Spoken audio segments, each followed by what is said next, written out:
Hello friends, welcome to Sibyl Sol.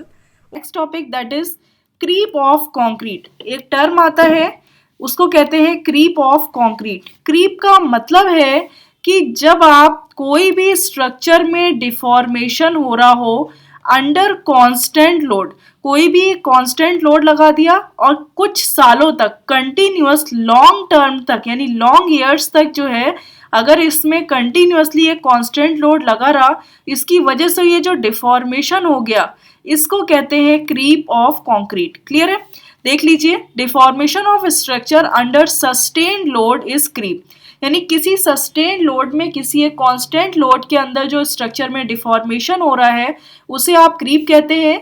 Basically long term pressure और stress on concrete can make it's change shape. काफी लंबे समय तक जब आप एक प्रेशर या एक लोड लगाए रखते हैं तो उसकी वजह से जो शेप में चेंज होता है वो आपका क्रीप कहलाता है। ये जो डिफॉर्मेशन है usually occurs in the direction the force is being applied. हमेशा उसी डायरेक्शन में जो है डिफॉर्मेशन होगा जिस डायरेक्शन में लोड आपका अप्लाई हो रहा है। तो कुछ फैक्टर्स हैं जो अफेक्ट करते हैं, फैक्टर्स अफेक्टिंग क्रीप, जैसे कि इन्फ्लुएंस ऑफ एग्रीगेट। जो एग्रीगेट है इनका इन्फ्लुएंस भी क्रीप को जो है अफेक्ट करता है। जैसे कि aggregate undergoes very little creep, बहुत कम क्रीप जो है एग्रीगेट की वजह से होता है। It is really the paste which is responsible for the creep, ये वो पेस्ट है जो क्रीप के लिए रिस्पॉन्सिबल है। द स्ट्रोंगर द एग्रीगेट, यानी कि जो भी एग्रीगेट आपका स्ट्रोंगर है, जैसे कि एक स्ट्रॉन्ग एग्रीगेट है और कुछ जो है आपके पुअरर एग्रीगेट्स हैं, तो फाइनली क्या होगा, जितने भी स्ट्रॉन्गर एग्रीगेट्स होंगे वो अगर उसमें आप लोड लगाएंगे तो वो इजीली जो है डिफॉर्म नहीं होंगे। इसका मतलब उसके अंदर क्रीप क्या होगा, कम होगा। वही अगर जितने पुअरर एग्रीगेट्स हैं, लाइट वेट एग्रीगेट्स हैं, उसमें लोड लगाया, वो लाइट वेट थे, इजीली जो है आपके डिफ्लेक्ट हो गए, डिफॉर्म हो गए, तो उसमें क्रीप क्या होगी, ज्यादा होगी। देख लीजिए, the stronger the aggregate the more is restraining effect, यानी दोबारा स्ट्रेन वापस आने का इफेक्ट उनके पास होती है प्रॉपर्टी, यानी वो स्ट्रेन को ओवरऑल क्या करते हैं, स्ट्रेन को रोक लेते हैं, उसको अपोज कर देते हैं, उसको रजिस्ट कर लेते हैं। And hence the less is the magnitude of creep, तो क्रीप उसमें क्या होगा, कम होगा। वही the modulus of elasticity of aggregate is one of the important factor influencing creep, क्योंकि जितनी जब मॉडुलस ऑफ इलास्टिसिटी होता क्या, स्ट्रेस अपॉन स्ट्रेन, जितना ज्यादा स्ट्रेन है, जितना ज्यादा डिफॉर्मेशन होगा, मॉडुलस ऑफ इलास्टिसिटी उतनी ही कम होगी। और जितना ज्यादा स्ट्रेन कम होगा, यानी जितने स्ट्रॉन्गर एग्रीगेट्स हो उसमें मॉडुलस ऑफ इलास्टिसिटी क्या होगा, उतनी ही ज्यादा होगी। और light weight aggregate show substantially higher creep, क्योंकि जो लाइट वेट एग्रीगेट है उसमें ज्यादा क्रीप होता है देन नॉर्मल वेट एग्रीगेट से, क्योंकि ये इजीली डिफॉर्म हो जाते हैं, क्रीप इसमें ज्यादा मिलता है। कुछ है जैसे फैक्टर है influence of mix proportion, mix proportion का भी इन्फ्लुएंस क्रीप पर पड़ता है।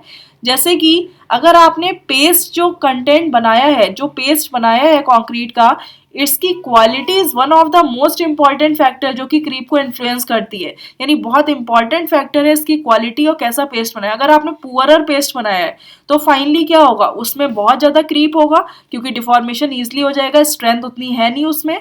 बल्कि अगर आप देखें, it can be said that creep increases with increase in water cement ratio, water जितना ज्यादा इंक्रीज करेंगे, वाटर सीमेंट रेशियो बढ़ाते जाएंगे, स्ट्रेंथ कम होती जाएगी, फाइनली क्या होगा, क्रीप आपको ज्यादा मिलता रहेगा। इन्फ्लुएंस ऑफ एज, एज के साथ साथ भी क्रीप का इफेक्ट पड़ता है। जैसे कि age at which a concrete member is loaded will have a predominant effect on the magnitude of creep, age का बहुत ज्यादा इफेक्ट पड़ता है क्रीप पर। This can be easily understood from the fact, जैसे कि क्या होता है कि जब कंक्रीट है, कंक्रीट में क्या है, सीमेंट भी है, सैंड भी है, एग्रीगेट भी है और वाटर भी है। तो क्या होता है कि जो सीमेंट में जो हाइड्रेटेड, अब सीमेंट है इसमें वाटर ऐड किया, तो ये हाइड्रेटेड सीमेंट जो है आपका, इसमें क्या होगा, वॉइड्स होंगे। तो वॉइड्स में जो वाटर फिल होता है उसको आप कहते हैं, ये जो वॉइड्स रहते हैं हाइड्रेटेड सीमेंट के बीच, इनको कहते हैं जेल पोर्स। क्लियर है? यानी ये जो जेल पोर्स है और जो वाटर है उसको कहते हैं जेल। तो जो हाइड्रेटेड सीमेंट के बीच में जो वाटर अप रहता है उसको जेल बोलेंगे, और उसको जो वॉइड्स है उसको कहते हैं जेल पोर्स। तो देख सकते हैं the quality of gel improves with time, time के साथ साथ अगर उसकी क्वालिटी इंप्रूव होती जाती है, क्योंकि ये हार्ड होता जाएगा स्ट्रक्चर, फाइनली क्या होगा, कि ओवरऑल जो भी जेल है वो आपस में, जो भी वाटर इसमें फिल है, पहली बात तो वो आपस में बॉन्ड बना लेगा। क्लियर है? यानी कि कोई भी उसमें जो भी वाटर है तो ड्राई हो जाएगा, रिमूव हो जाएगा, उसकी क्वालिटी क्या होती जाएगी, जेल पोर्स की इंप्रूव होती जाएगी, यानी जो भी पार्टिकल है वो सेटल हो जाएंगे इजिली। तो जितने ज्यादा सेटल हो जाएंगे फाइनली, तो उतना ही ज्यादा आपकी स्ट्रेंथ बढ़ेगी कंक्रीट की। तो सच जेल क्रीप्स लेस, तो इस टाइप के जेल क्या करते हैं, क्रीप को कम कर देते हैं। बट यंग जेल की अगर आप बात करें, इनिशियली वाटर बढ़ा हुआ है, इनिशियली जो है आपने जेल इसमें फिल किया हुआ है जेल पोर्स में, तो फाइनली क्या होगा, ये एकदम तो जो है पार्टिकल्स आपके एडजस्ट नहीं हो पाएंगे आपस में, तो उसकी वजह से क्या होगा, क्रीप क्या होता जाएगा, इन डिफॉर्मेशन की वैल्यू बढ़ती चली जाएगी। Effects of creep on concrete, यानी कंक्रीट पर क्रीप का इफेक्ट क्या पड़ता है। जैसे कि रीइंफोर्स्ड कंक्रीट बीम बना रहे हैं तो उसमें क्या होगा, क्रीप इंक्रीज होगा। The deflection with time, creep क्या करेगा, डिफ्लेक्शन, टाइम के साथ साथ डिफ्लेक्शन को बढ़ाता चला जाएगा। And may be a critical consideration in design, जो कि आपकी क्रिटिकल कंसिडरेशन को मतलब क्रिएट कर देगा। वही सेंट्रिकली लोडेड कॉलम है, तो आपने देखा कि अगर इसमें क्रीप बढ़ता गया, एक कांस्टेंट लोड की वजह से क्रीप बढ़ता गया, तो फाइनली क्या होगा, कॉलम में बकलिंग हो जाएगी। Creep increases the deflection and can load to buckling, can lead to buckling. Clear है? इन मास कंक्रीट स्ट्रक्चर की बात करें, जैसे कि डैम वगैरह हो गया, तो इसमें जो है on account of differential temperature conditions at interior and surface, अलग अलग टेम्परेचर डिफरेंस रहेगा अगर इंटीरियर और सरफेस पे, तो क्रीप हार्मफुल हो सकता है। And by itself may be cause of cracking at the interior of the dam, यानी तो उससे, उसकी वजह से क्या होता है, जो भी डैम की इंटीरियर पोर्शन है उसमें क्रैकिंग डेवलप हो जाती है। तो ये कुछ इफेक्ट्स हैं क्रीप के, जिनकी वजह से जो है ओवरऑल आपको ध्यान में रखना है। क्रीप भी एक इम्पॉर्टेंट फैक्टर है कंक्रीट की डिजाइनिंग में। अब नेक्स्ट टर्म आता है श्रिंकेज ऑफ कंक्रीट। श्रिंकेज का मतलब क्या है, कि जो भी वॉल्यूम में डिक्रीज होना कंक्रीट का, वो आपका कहलाता है श्रिंकेज ऑफ कंक्रीट। जैसे कि देख लीजिए, concrete shrinkage is the contracting of the concrete, concrete का कॉन्ट्रैक्ट होना यानी वॉल्यूम कम होना, due to the water evaporating from the mixture. तो जो भी मिक्सचर से वाटर है वो इवेपोरेट हो जाता है, रिमूव हो जाता है, उसकी वजह से ओवरऑल वॉल्यूम कम हो जाता है, वो आपका कहलाता है concrete shrinkage. This evaporation will cause the concrete to weaken, इसकी वजह से कंक्रीट आपकी क्या हो जाती है, वीक हो जाती है। This can lead to cracks, जिसकी वजह से क्रैक्स डेवलप हो जाते हैं। अब वाटर रिमूव होगा, ड्राई होगी सरफेस, टेम्परेचर की वजह से क्रैक्स डेवलप हो जाएंगे, इंटरनल वार्पिंग और एक्सटर्नल डिफ्लेक्शंस आने लगेंगे। Volume change is one of the most detrimental properties of concrete, यानी बहुत ज्यादा इंपॉर्टेंट प्रॉपर्टी है कंक्रीट की, जो कि इफेक्ट करती है लॉन्ग टर्म स्ट्रेंथ को और ड्यूरेबिलिटी को। अब पता चला बहुत ज्यादा वॉल्यूम चेंज हो गया तो कंक्रीट की ड्यूरेबिलिटी, यानी जितने टाइम तक स्ट्रक्चर वर्क कर सकता था वो भी नहीं करेगा, और जो स्ट्रेंथ लॉन्ग टर्म तक मेंटेन होनी चाहिए वो भी स्ट्रेंथ क्या हो जाएगी, रिड्यूस हो जाएगी। तो one of the important factor that contribute to the cracks in floors and pavement, आपने देखा होगा फ्लोर और पेवमेंट में जो क्रैक्स आ जाते हैं वो किसकी वजह से होते हैं, ड्यू टू श्रिंकेज की ही वजह से होते हैं। It is difficult to make concrete which does not shrink और क्रैक, आप ऐसी कंक्रीट बना ही नहीं सकते जो श्रिंक भी ना करे और क्रैक्स भी ना हो, क्योंकि वाटर तो आप यूज करेंगे ही, और जब वाटर इवेपोरेट भी होगा, रिमूव भी होगा, तो वाटर रिमूव होगा तो श्रिंकेज और क्रैक्स तो पड़ेंगे। क्लियर है? तो कुछ डिफरेंट टाइप्स ऑफ श्रिंकेज है, जैसे कि पहला है प्लास्टिक श्रिंकेज। प्लास्टिक श्रिंकेज का मतलब है कि जो आपने फ्रेशली प्रिपेयर्ड कंक्रीट बनाई है, ठीक है, तो उसमें से पहली कंडीशन तो ये है कि जो वाटर है ये अपने सेटल होने की वजह से वाटर ऊपर आ गया, यानी ब्लीडिंग कंडीशन हो गई।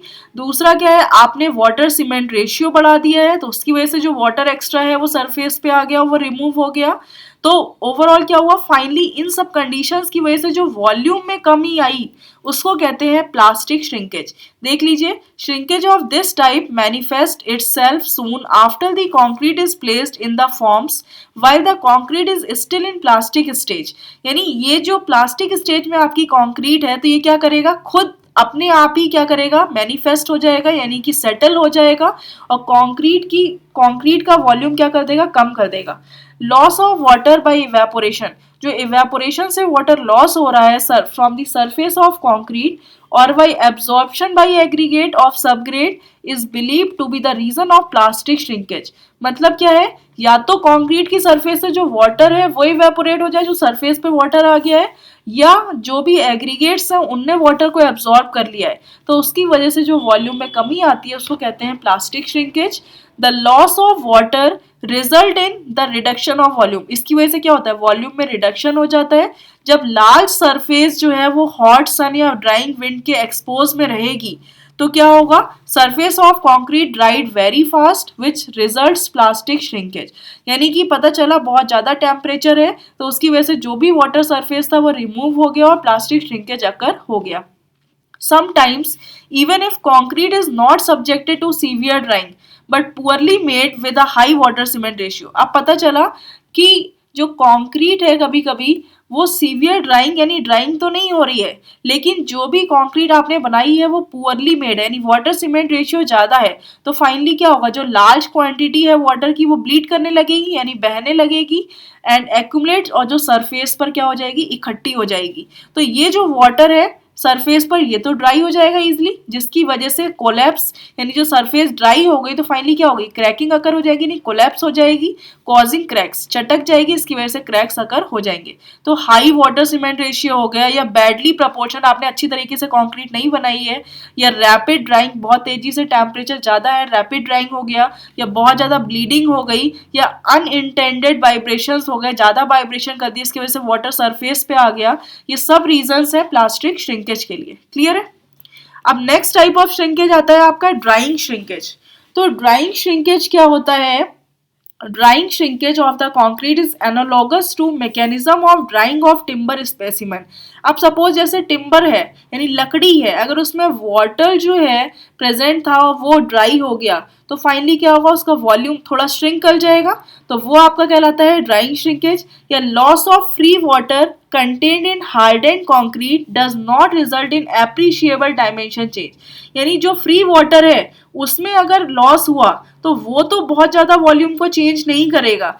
It is the loss of water held in gel pores, ये वो वाटर होता है जो जेल पोर्स में होता है, यानी हाइड्रेटेड सीमेंट के बीच में जो वॉइड्स हैं उनको जेल पोर्स कहते हैं, उसमें जो वाटर होता है उनकी वजह से लॉस होता है। क्यों, क्योंकि सीमेंट है सपोज, तो सीमेंट में जो वॉइड्स थे जेल पोर्स थे वो क्या हुए, रिमूव हुआ वाटर, तो ये सीमेंट पार्टिकल सेटल हो गए। जब सीमेंट पार्टिकल सेटल हुए तो इनसे जो भी बड़े पार्टिकल्स थे यानी कि जैसे कि एग्रीगेट वगैरह वो कंक्रीट से ओवरऑल वो ज्यादा सेटल हो गए, तो वो जब सेटल हुए तो ओवरऑल कंक्रीट सेटल हो गई, जिसकी वजह से वॉल्यूम क्या हो गया, डिक्रीज हो गया। तो इसको कहते हैं ड्राइंग श्रिंकेज। देख लीजिए कि it is the loss of water held in gel pores, ये वो वाटर है जो जेल पोर्स में होता है उसका लॉस हो जाता है, causes the change in volume, जिसकी वजह से वॉल्यूम चेंज होता है। अगर ड्राइंग कंडीशन में देखें तो जेल वाटर क्या होता है, लॉस प्रोग्रेसिवली टाइम के साथ साथ लॉस होता जाएगा, जैसे जैसे कॉन्क्रीट जो है ड्राई होती जाएगी सीमेंट पेस्ट श्रिंक होता जाएगा, पास पास आता जाएगा मोल्टार से ज्यादा, और मोल्टार जो है कंक्रीट से ज्यादा श्रिंक होता जाएगा, क्योंकि जितना ज्यादा आपको पता है वॉइड्स का वॉल्यूम, वॉइड का साइज छोटा होता है उतना ही ज्यादा वॉल्यूम ऑफ वॉइड्स ज्यादा होंगे, यानी कि साइज तो पता चला वॉइड का जो है बहुत कम है लेकिन उसमें वॉइड का वॉल्यूम ओवरऑल क्या है वो ज्यादा है। तो जितना ज्यादा सीमेंट होगा, सीमेंट बहुत फाइन है तो वो मोल्टार से ज्यादा श्रिंक करेगा, मोल्टार जो है वो कंक्रीट से ज्यादा श्रिंक करेगा क्योंकि एग्रीगेट्स वगैरह भी है इसमें। तो concrete made with smaller size aggregate, तो स्मॉलर साइज एग्रीगेट जो है श्रिंक ज्यादा करेंगे कंक्रीट जो कि अगर आप बना रहे हैं बिगर साइज एग्रीगेट से, क्योंकि जितने बड़े साइज के एग्रीगेट होंगे उसमें आप देखेंगे कि साइज ऑफ वॉइड तो ज्यादा है लेकिन ओवरऑल वॉल्यूम ऑफ वॉइड क्या है, कम है। तो जितना ज्यादा वॉल्यूम होगा वो सेटल होता चला जाएगा। तो मैग्नीट्यूड जो ऑफ ड्राइंग श्रिंकेज का है is also a function of fineness of gel, gel की फाइननेस पर डिपेंड करता है कि कितने जो है वॉइड्स आपका कितना साइज का है। The finer the gel port, जितने ज्यादा फाइनर होगा उतना ही ज्यादा श्रिंकेज आपकी कॉन्क्रीट में होगा। तो जो ड्राइंग श्रिंकेज है वो हमेशा फ्री वाटर की वजह से उतना नहीं होता है जितना आपका जेल वाटर की वजह से या जेल पोर्ट्स की वजह से जो वाटर है उसके लॉस होने की वजह से श्रिंकेज अकर होता है। क्लियर है। अब नेक्स्ट टर्म आता है ऑटोजेनस श्रिंकेज। ऑटोजेनस श्रिंकेज का मतलब है कि कोई भी कंडीशंस नहीं दिख पा रही हैं कि इन अ कंजर्वेटिव सिस्टम, ऐसा सिस्टम है जहां नो मॉइस्चर मूवमेंट, कोई मॉइस्चर भी रिमूव नहीं हुआ, और टू और फ्रॉम दी पेस्ट, जो भी पेस्ट बनाया वहां से कोई मॉइस्चर ना रिमूव हुआ और टेम्परेचर भी कांस्टेंट रहा, फिर भी आपने देखा श्रिंकेज अकर हो गया। तो इस श्रिंकेज को कहते हैं such a conservative system is known as autogenous shrinkage, यानी अपने आप ही श्रिंकेज अकर हो गया।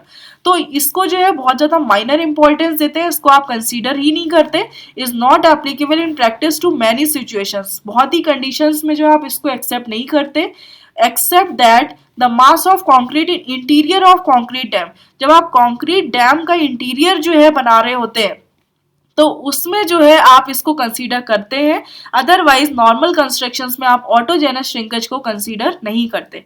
लास्ट आता है carbonation shrinkage.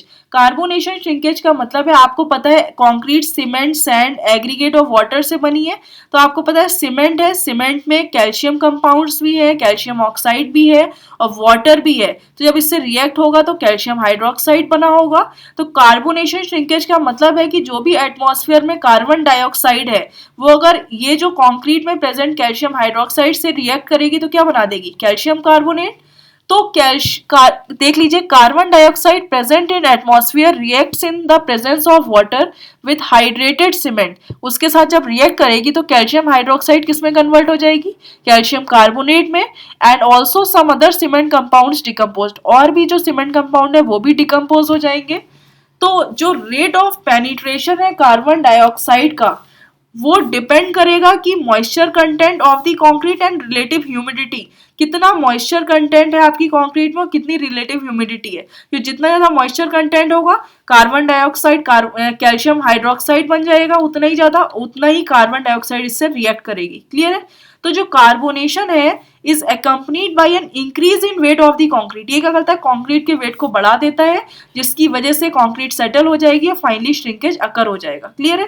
Carbonation shrinkage is probably caused by dissolution of crystals of calcium hydroxide, ये क्या होता है, ये कॉज करता है बाय द डिसोल्यूशन, जो भी कैल्शियम हाइड्रोक्साइड के क्रिस्टल है उसको डिसोल्यूट कर देता है, ब्रेक कर देता है, and deposition of calcium carbonate, और उसकी जगह खुद प्लेस हो जाता है। तो कार्बोनेशन, जो भी कंक्रीट का कार्बोनेशन है also results in increase strength, ये क्या करता है, कंक्रीट की स्ट्रेंथ भी बढ़ा देता है, परमेबिलिटी रिड्यूस कर देता है, क्योंकि आपको पता है कैल्शियम कार्बोनेट क्या है, एक टाइप का ये लाइम स्टोन कहलाता है। तो फाइनली ये वॉइड्स में अगर प्लेस हो जाएगा वहां पर वाटर की जगह, तो क्या करेगा, स्ट्रेंथ बढ़ा देगा। तो possibly because water release by carbonation promotes the process of hydration, water remove कर दिया उसने हाइड्रेशन प्रोसेस के टाइम पे, और कैल्शियम कार्बोनेट क्या करेगा, रिड्यूस कर देगा वॉइड्स को विद इन सीमेंट पेस्ट, जो भी सीमेंट पेस्ट में वॉइड्स थे इसका वाटर रिमूव हो गया और यहाँ पे खुद कैल्शियम कार्बोनेट प्लेस हो गया। तो फाइनली क्या हो गया, कंक्रीट की स्ट्रेंथ को इसने बढ़ा दिया और ओवरऑल परमेबिलिटी को भी रिड्यूस कर दिया।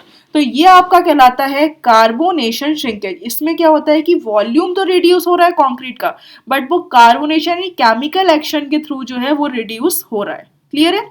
Thank you friends.